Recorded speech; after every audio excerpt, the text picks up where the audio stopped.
welcome back everybody. As you can tell, different clothes next day.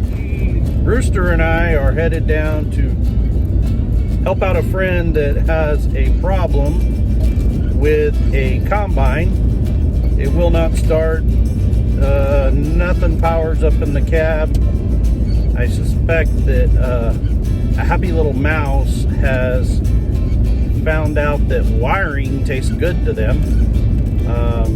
So we're gonna go down, see what we can figure out with that, and we're gonna let you tag along. I don't know if I'm gonna get it fixed or not, but I'm gonna try to help out where I can, and you'll just have to see what happens from here. Well, we're having fun. I'm positive that we got a wiring problem underneath the cab that goes from the left hand side of the cab over to the right hand side, comes up into the main junction box to go into the dash, and I'll show you what I gotta get. All this wiring was plugged into here, and I gotta get this mess of wires to go through there so that I can find where the happy little mouse is chewed it in too. Wish me luck. So we did diagnose it on the combine yesterday.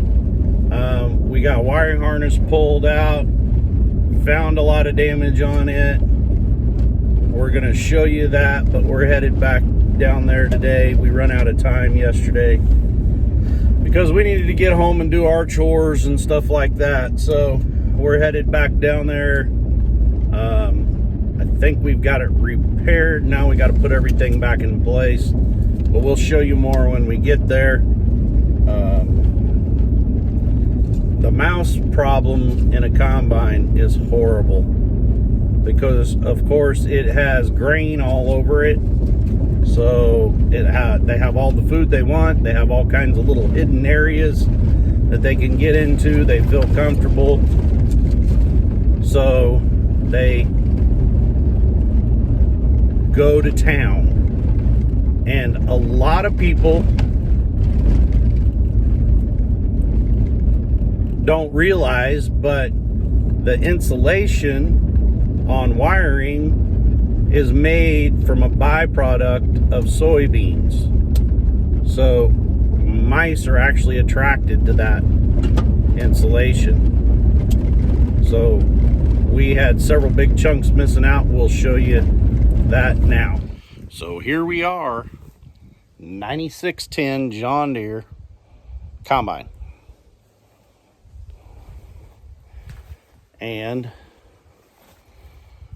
it's a big machine. It's an older machine. But let me show you what we found. So this wiring harness right here runs behind the cab of the combine, underneath it.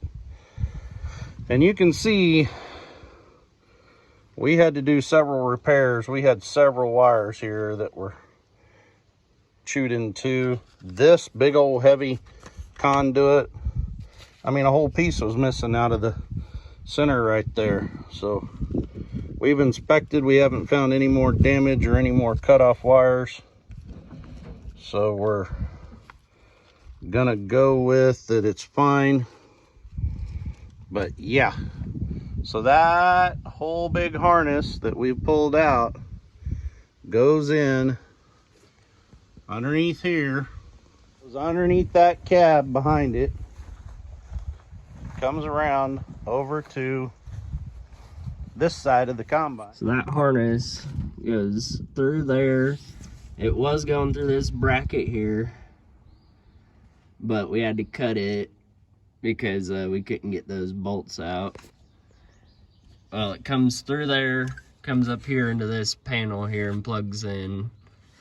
But yeah, that was really fun to get out of there, wasn't it, Dad? It was fun. My helper here, if you recognize that guy, that's Rooster from Rooster's Adventures. And inside of that was packed like sticks and mud and old grain, and you name it was all packed inside of that thing.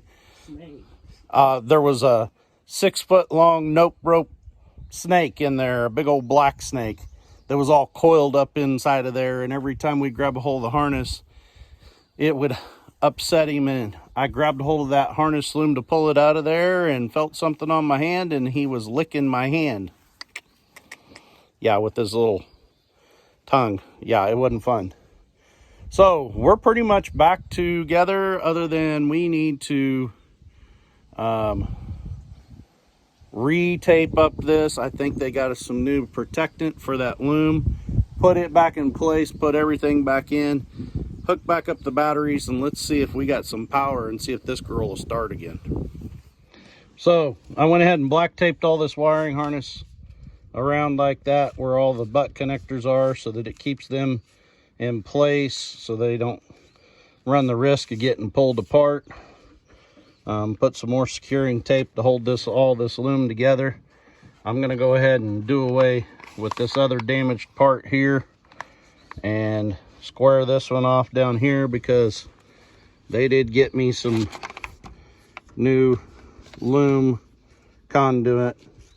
We're gonna put it on, and then we're gonna try to go ahead and see. We got some more mouse chew damage there. I may go clear up to there where there's mouse chew damage and try to fix it.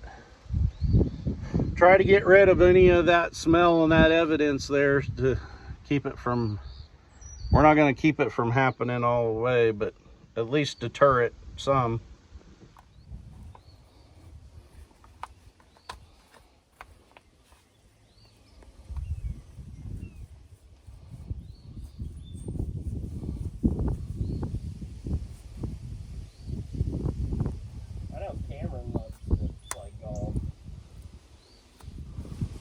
Why couldn't I be normal and just be right-handed? We've thought that for years. Everything left-handed is more expensive. Bows, clubs, left-handed baseball gloves. They're all more expensive.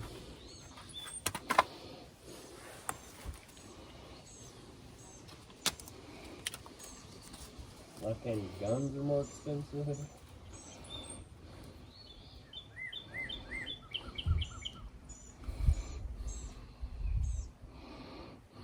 Yeah, whoever butt connected this, wow.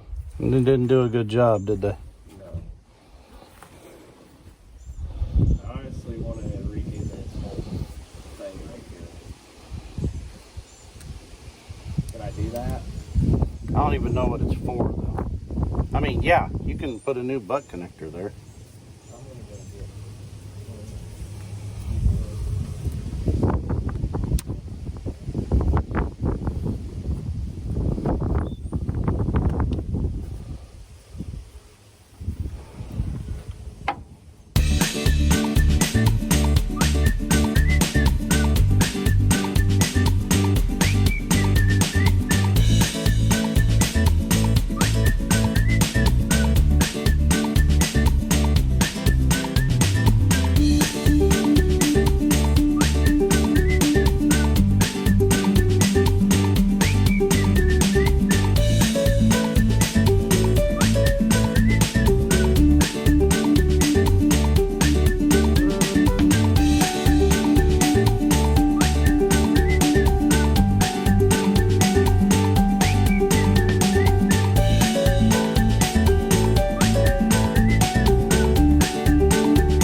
Well, I think that has our harness secure here.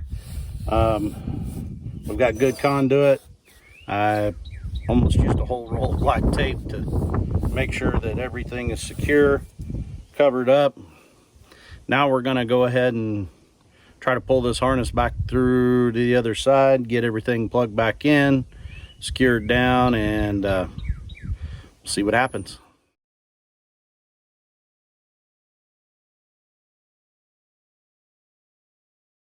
Now we got her all buttoned back up here. We've got a couple more brackets to put in to hold everything. in place. We got a stabilizer bracket that goes from here over to this panel to put in. Then we're gonna hook up the batteries and see if we've solved this problem. Guys, if I can recommend anything to you, if you're a combine operator or own a combine, make sure that you throw plenty of mouse deterrent or even poison into combines.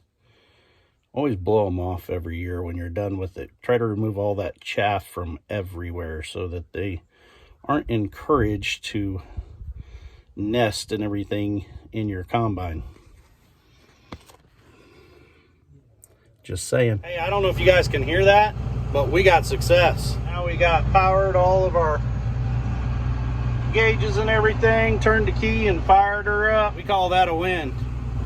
Hey guys, till next time, farm on, keep strong. We love you, and so does God.